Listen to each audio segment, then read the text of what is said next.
Alright, we're going to do a real quick teardown of Ryobi 40 volt battery pack. Tools I use are going to be a 15 Torx, T8 Torx, my little side cutters, Phillips 2 flathead screwdrivers, and my electric drill.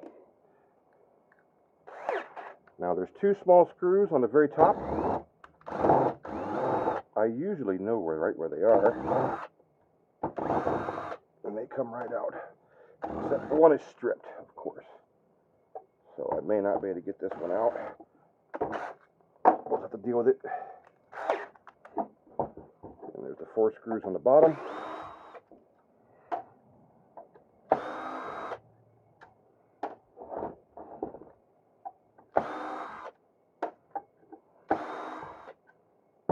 At this point, go to the opposite end of where the lights are, and you should be able to crack it open just a little bit, enough to get your screwdriver in there to wedge it apart. Now the screws on the top may cause me a little bit of an issue. We'll see.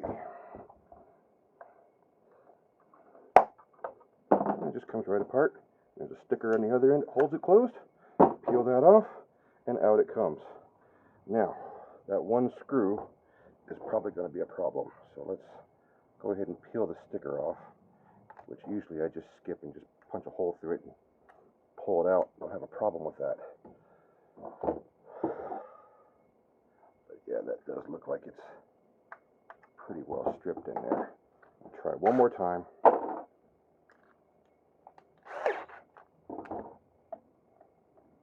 Maybe. Nope, it's not going to come out. So this one's going to be a break it apart case.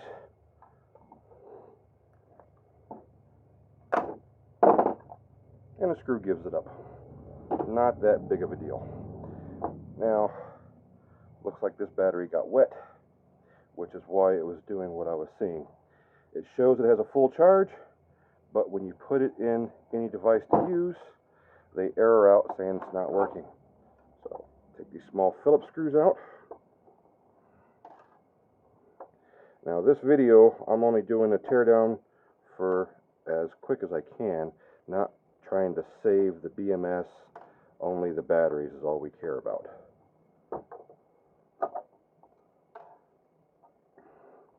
Now this pack should be charged, so if I'm not careful, I might end up with a couple sparks, but shouldn't be too bad. Usually I don't have too much of a problem. Get my screwdriver in behind here, pop it,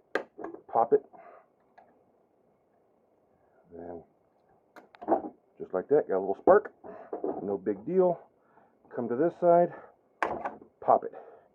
And now that we got this pried up just a little bit, we can come in over here, do the same thing, pop, come to the other side, you can see a little gap in there, screwdriver down in there, and turn it to the side to break that tab. Most of the time, this one doesn't want to break, so we'll just cut it out, no big deal. Now, I've got it this far. It usually breaks a lot easier than this. There's one more tab there holding this in. So we'll cut that one too, since it's making it hard. And it pops right off. No problem. Now, we got 4 screws on the end. They are the 15.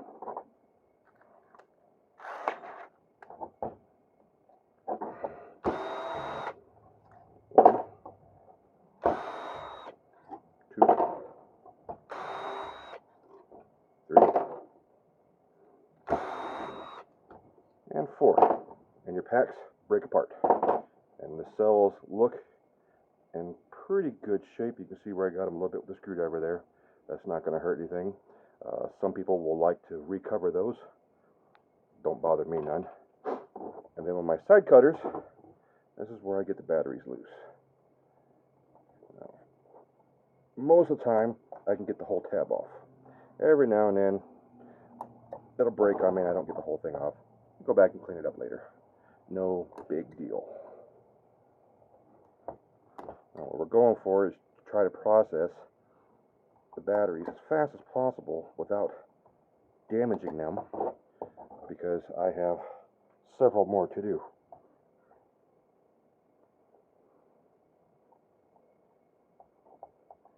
And also try not to cross any of the terminals when you're using your metal tools on these, because like I showed you earlier with the spark I got the BMS board, these cells are charged.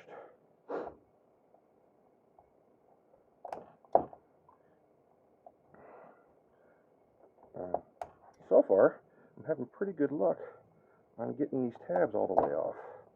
Usually it's hit and miss, and I can get about half of them most of the time. This pack is being nice to me.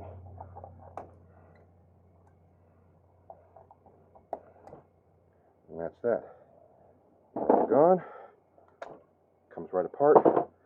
Clean off the one that broke when I was taking the pack apart. And now for the rest of this, just brute force. Pop them out. Breaks the welds off.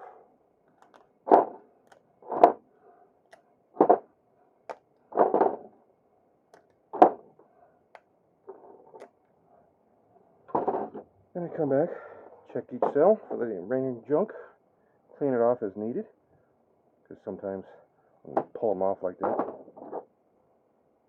it breaks. No big deal. Now the goal of this video is just to show the whole breakdown and how long it actually takes. I damaged the top of that one a little bit, but that's not going to really hurt anything. I'll still use it like it is.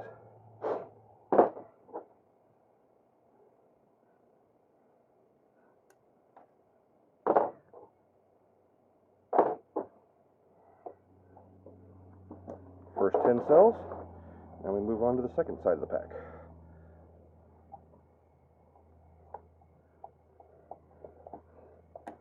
Method's the same.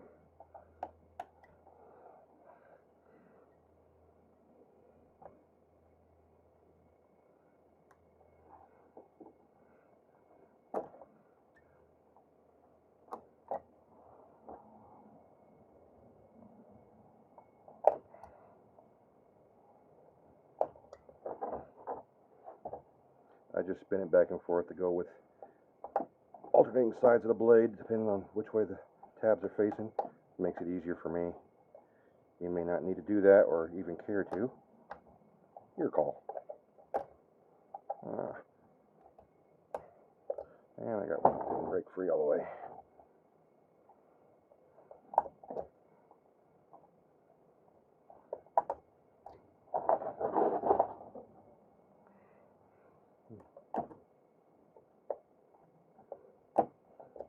Another one didn't break free all the way.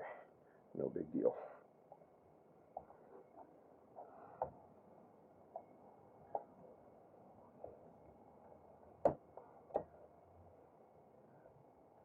Sometimes if you're not careful, you can catch the edge of these tops.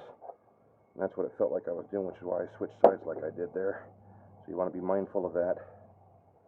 But otherwise, they break down pretty easy.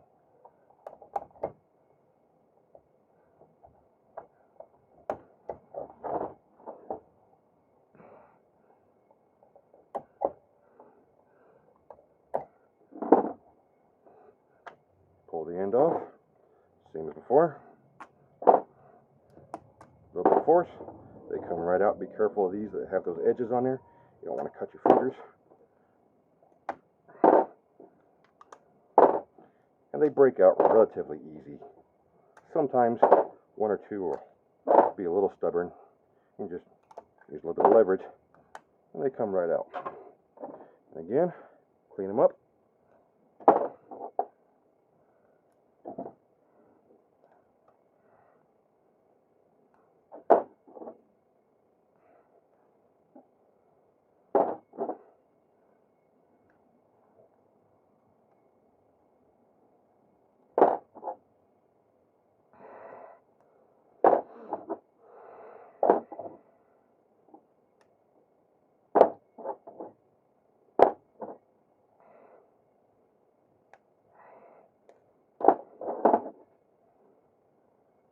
That's the breakdown and cleanup. Now I'm just going to go throw them in my charger. make sure they're all fully charged to see if I have any drainers. And I got a 40 battery cell charger over here that I built. And as you can see, the lights are not changing on these, meaning that they are fully charged as I suspected. I'll put the last of them in there, and then we'll grab my voltage meter just to make sure.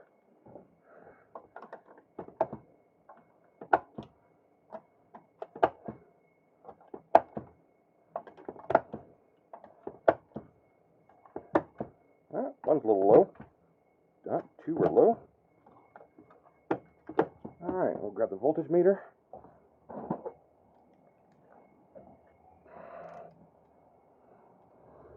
And see where we are at.